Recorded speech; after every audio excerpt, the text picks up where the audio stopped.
అని చెప్పి కేకే మహేందర్ నాకు తెలిసి ఒక 100 సార్లు అయితే చేసింటాడు.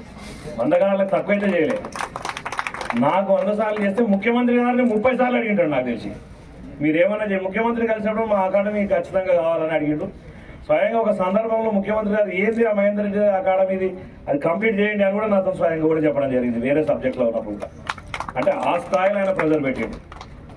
కాబట్టి ఈ అక్కడ ఆచరి వస్తుంది అని అంటే దానికి పూర్తి అంటే దానికి మొత్తం కర్త కర్మ క్రియ మొత్తం ఆయన నేను కూడా తెలియజేస్తాను.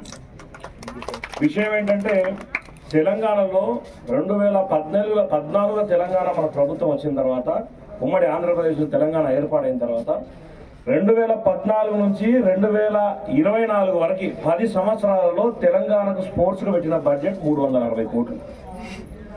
ముఖ్యమంత్రి రేవంత్ రెడ్డి గారు ప్రమాణ స్వీకారం చేసిన 2024 నుంచి రెండు సంవత్సరాల్లో పెట్టిన బడ్జెట్ 850 కోట్ల రూపాయలు. ఈరోజు జిల్లాలలో ఎక్కడికి పోయినా సమస్యలే, ఏ మారుమూల ప్రాంతానికి పోయినా సమస్యలే.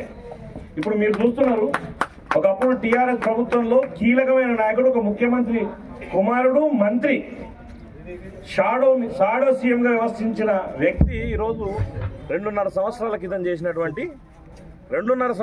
చేసినటువంటి ఈ సింథటిక్ ట్రాక్ ఎట్లా ఉందో ఒకసారి మీరే చూడండి. ఆ సింథటిక్ ట్రాక్ చూసి సింథటిక్ కరెంట్ కూడా పోయిందా, సింథటిక్ ట్రాక్ చూసి మీరు తర్వాత ప్రెస్ వాళ్ళు కూడా ఈ సింథటిక్ ట్రాక్ చూపించాల్సిందిగా కోరుతాం. అంటే వారి వ్యవస్థ ఏ విధంగా నడిచిందో, వారు చేస్తున్నటువంటి వ్యవస్థ ఏ విధంగా పోతుందో ఒకసారి ఆలోచన. దాదాపు 20 సంవత్సరాలు ఉండాలి, 20 years దాన్ని పడుతుండాలి. మీరు ఒక్కసారి గచ్చిబౌలి స్టేడియంకి రండి, 2001లో వేసిన సింథటిక్ ట్రాక్ స్టిల్ ఈరోజు కూడా మేము వాడుతున్నాం. అంటే 24 సంవత్సరాలు అయింది. ఈరోజు కూడా చిన్న పుల్ల కూడా ఇంత చిన్న గ్యాప్ కూడా లేకుండా ఈరోజు కూడా చేస్తున్నాం. 2 సంవత్సరాలకు వేసిన సింథటిక్ ట్రాక్ అసలు వాడడానికి దాని మీద వాకింగ్ చేస్తే ఉన్న కాళ్ళు మోకాలు కినపోతాయి. వాకింగ్ కింద చేస్తే మొత్తం జాయింట్స్ మొత్తం వీక్ అయిపోతాయి. దాని మీద మోటార్ మీద సైకిల్ కూడా దొక్కలేరు. దీని మీద నడిచే దేవుడేరు, రన్నింగ్ చేసే దేవుడేరు గారు. అన్ని గుంతలు, అంత వరస్ట్ అధ్వానమైన పరిస్థితిలో ఈరోజు ఇక్కడ ఉంది. ఏదో అది చెప్తారు కదా, పేరు పెద్ద ఊరు అనేది అంటారు కదా, అట్లనే ఉంది ఇక్కడ పరిస్థితి చూస్తుంది. ఎంత బ్రహ్మాండంగా ఉన్నది. నేను చాలా ఎక్కువ ఊహించిన ఇక్కడ సింథటిక్ ట్రాక్ ఉండి చాలా గొప్పగా ఉంది కదా.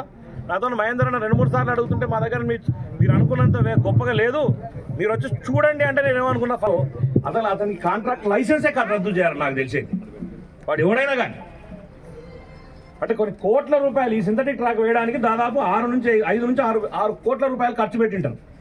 అన్ని కోట్ల రూపాయల డబ్బులు ఈరోజు ప్రభుత్వ సొమ్మును వృధా చేసింది. ఈరోజు ఆ సింథటిక్ ట్రాక్ ఇంత 2.5 సంవత్సరాలకి ఈ స్థాయిలో అయిపోయిందంటే చూడడానికి చాలా బాధ అనిపిస్తుంది నాకు. వాళ్ళు చూసినటువంటి స్థానిక ఎమ్మెల్యే ఏం చేస్తున్నాడో మరి నాకు అర్థం కాలే. ఒకప్పుడు మాజీ మంత్రి ఆయన. సార్ దయచేసి మిత్రులందరూ కూడా ఆలోచన చేయాలి. ఈరోజు పరిస్థితి ఎట్లా పోతా ఉంది. అన్ని దాంట్లో లోపాలే, అన్ని దాంట్లో ఎక్కడ చూసినా కల్తీయే. అక్కడికి పిల్లలు ఆడుకునే దాని మీద కూడా ఈ విధంగా వ్యవస్థ నడుస్తుంది. తప్పకుండా స్పెషల్ కాన్సన్ట్రేషన్ ఈ జిల్లా మీద పెడతాం.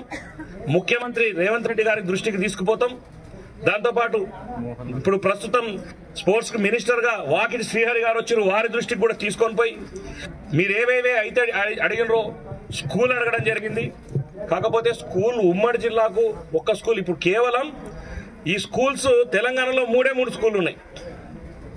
ఒకటి హకీంపేట స్కూల్ ఉంటే, రెండవది కరీంనగర్లో ఉంటే, మూడవది ఆదిలాబాద్లో ఉంది. ఈ మూడు స్కూళ్ళు కూడా కాంగ్రెస్ ప్రభుత్వంలో ఇచ్చినవే. రాజశేఖర రెడ్డి గారి ప్రభుత్వంలో ఉన్నప్పుడు కరీంనగర్లో వచ్చింది. కోట్ల విజయభాస్కర్ రెడ్డి గారు 1992లో ఉన్నప్పుడు హకీంపేటలో వచ్చింది. అంతకుముందుకు తర్వాత ఆదిలాబాద్లో తీసుకొని రాగలిగినాం. వీళ్ళు ఎప్పుడు కూడా ఈ స్పోర్ట్స్ స్కూల్ని ఎక్కడ ఎంకరేజ్ చేయలేదు గత 10 ఏళ్లలో. ఇప్పుడు కూడా ఉమ్మడి జిల్లాకు ఒకటేస్తే మీ కరీంనగర్లో ఉంది కాబట్టి స్కూల్ ఇప్పుడు ఇవ్వడం కష్టం ఉండొచ్చేమో తెలియదు నాకు, కానీ ముఖ్యమంత్రి గారి దృష్టికి తీసుకొని పోతాం.